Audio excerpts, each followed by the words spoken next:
Hello students, let me talk about a disease called as phenylketonuria. See, phenylketonuria is actually an autosomal recessive trait ART. ठीक है, अच्छा autosomal recessive trait क्यों बोलते हैं? क्योंकि the reason for this disease is present on the autosome. कौन सा autosome पे ये इसका कारण है? इसका कारण छुपा हुआ है in the chromosome number 12 number chromosome में इसका एक म्यूटेंट एलील रहता है। यही म्यूटेंट एलील क्या करता है कि तुम्हारा ये फिनाइलकीटोनुरिया बीमारी करवाता है। तो let us see what happens in this case of phenylketonuria. See phenylketonuria में क्या हो रहा है कि जस्ट लेट अस सी कि यहाँ पे in our body there is an amino acid called as phenylalanine. तो ये जो फिनाइल एलानिन है, ये फिनाइल एलानिन को चेंज होना होता है टायरोसिन बोल के एक अमाइनो एसिड में। तो इसको जो चेंज करवाता है तो यहाँ पे एक एंजाइम काम करता है। ठीक है, तो name of this enzyme is phenyl alanine hydroxylase. ठीक है, तो ये जो फिनाइल एलानिन हाइड्रोक्सिलेज है, ये enzyme this enzyme gets inactivated in case of phenylketonuria. ये इनएक्टिवेटेड हो जाता है।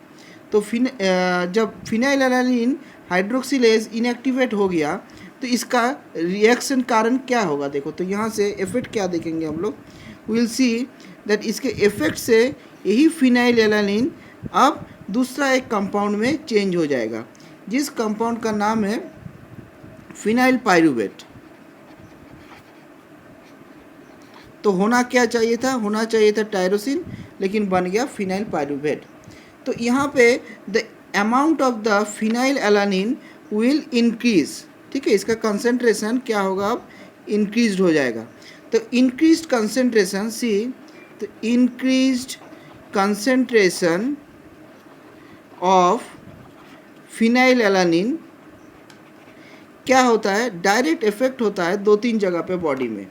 फर्स्ट होता है इसका ब्रेन पे, फिर होता है तुम्हारा किडनी पे, फिर होता है तुम्हारा स्किन में।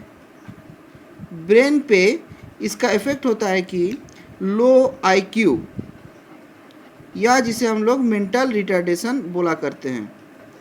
किडनी में क्या करता है कि देखो, किडनी का जो यूरिन होता है, वो यूरिन में बहुत ज़्यादा मात्रा में कीटोन बॉडीज पाया जाता है, ketone bodies in the urine.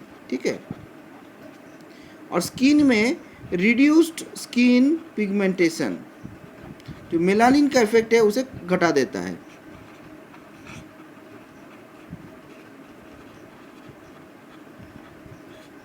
चलो, तो ये होता है फिनाइलकेटोनुरिया। तो इसका इफेक्ट कहाँ कहाँ पे हम लोग देख रहे हैं कि 1, 2, 3 जगह पे इसका इफेक्ट हो रहा है।